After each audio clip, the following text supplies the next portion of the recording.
why do we care so much about identifying if a reaction is a redox reaction or is not a redox reaction?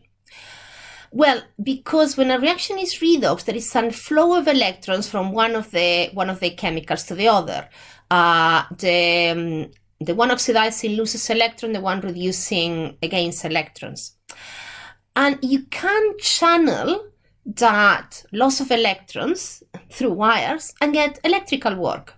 So you have the potential of getting electricity from a chemical reaction. So converting chemical energy, the fact that chemicals react from the reagents to the products to produce products, into electrical energy, if you are wise about conducting those electrons through a wire. So the energy which is released in a redox reaction, which is spontaneous, that happens naturally, you put the chemicals there, they react to make the products, can be used to perform electrical work. So why do those electrons transfer spontaneously from one chemical to the other? Well, we can think about it as if it was potential energy.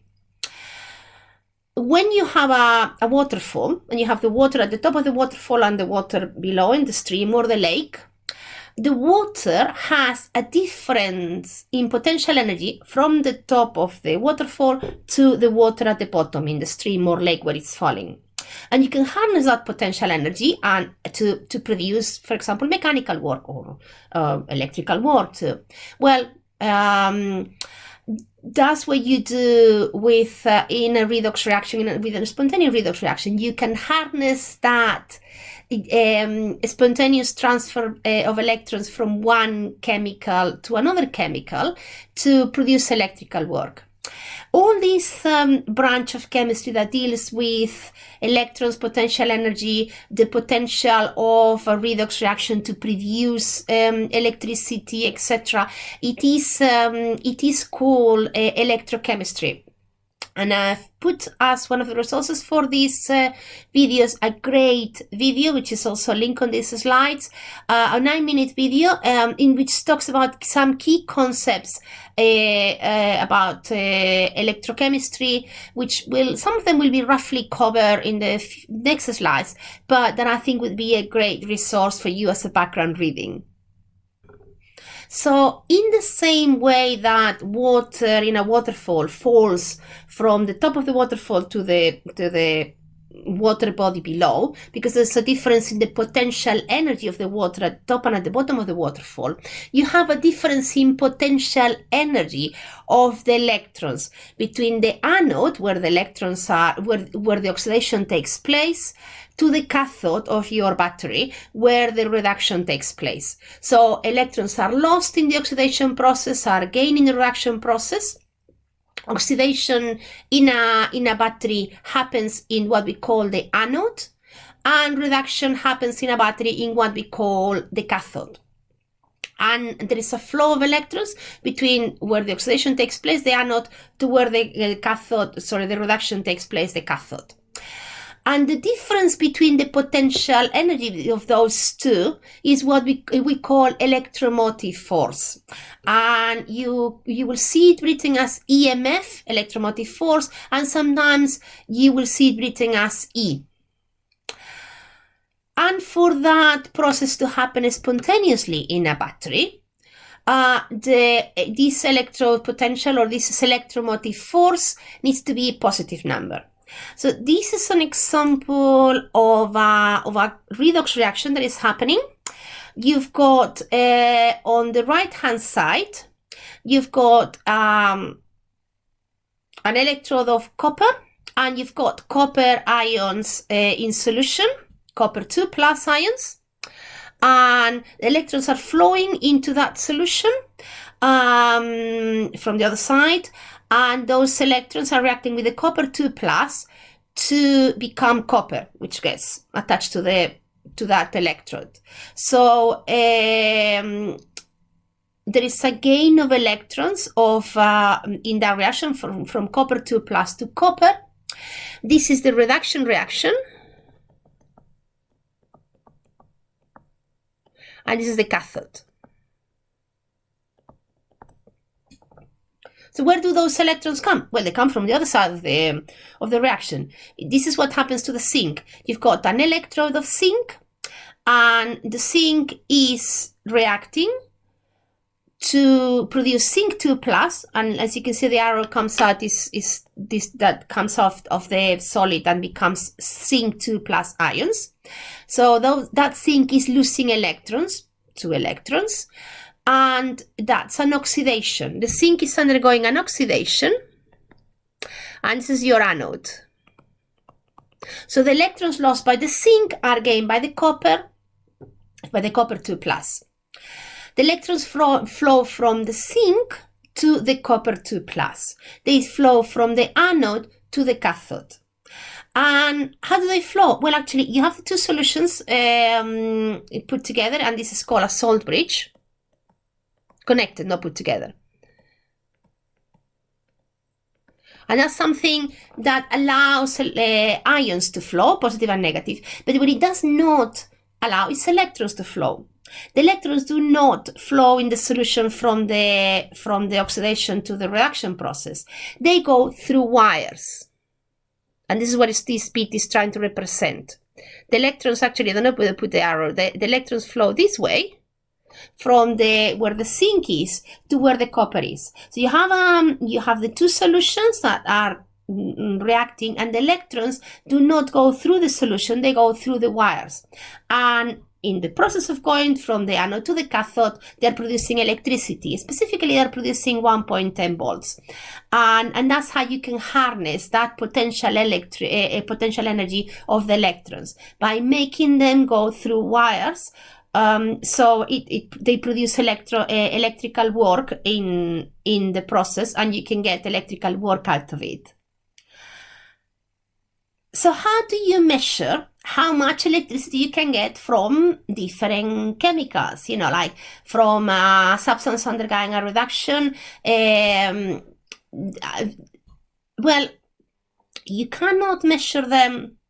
The problem is that for a reduction to happen, you need an oxidation. For an oxidation to happen, you need a reduction. So you cannot just measure, what happens to the zinc when it goes to zinc 2 plus? You need another reaction that would be a loss of electrons. Okay, so an oxidation, you will need another reaction that would accept those electrons.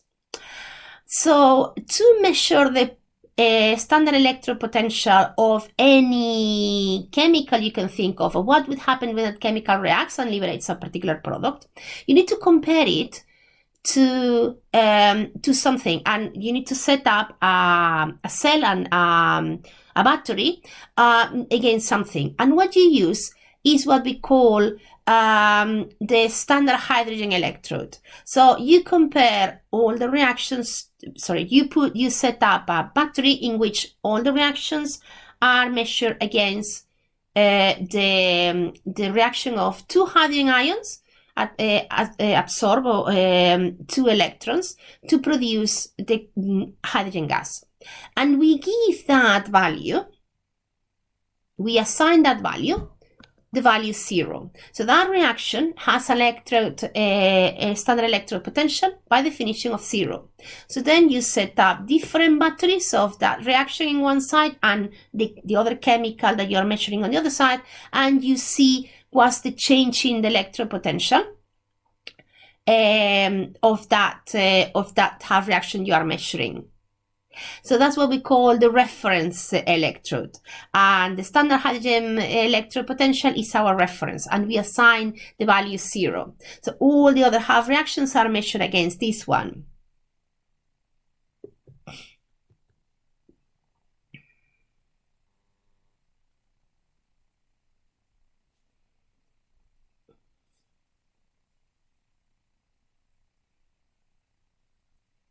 And you end up with tables of standard electrode potentials. And they all compare to, all those half reactions that you can think of are compared to the reaction of hydrogen, which is there, and it's assigned the value 0. And you have a list of the standard electrode potentials.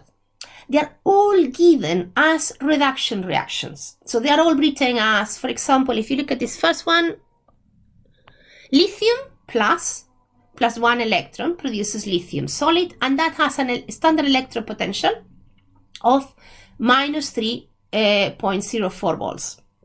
So they're all written in the tables as reduction reactions. And all the standard potentials are standard reduction potentials. But you know that, well, you know, if you want to have the other value, if you wanted to know, okay, what happens if lithium in solid state becomes lithium plus 1 electron? Well, because the reaction is going the other way from the products to the reagents, the standard electrode potential becomes the opposite value, the same value, but different sign. So plus 3.04. And the more positive the value of a reaction, the more positive the greater that tendency of that, the more positive the standard reduction potential, the greater the tendency for that particular chemical to accept electrons, to reduce, to become reduced, to become an oxidizing agent. So the higher the standard reduction potential, the more positive the value. So it could be negative, but the more positive compared with another one. You can only compare two pairs. You could compare, for example, what happens lithium and potassium, lithium plus and potassium 1, or lithium plus and perchlorate, which is here. So of those two, which one is the most positive one? And in this case, if you compare the lithium plus, which is minus 3.04, and the perchlorate 0.17, the one that is more positive in this case is the perchlorate. That's the one that has the greater tendency to accept electrons. So that's the one that is going to accept electrons and become reduced. That is going to be your oxidizing agent in that pair.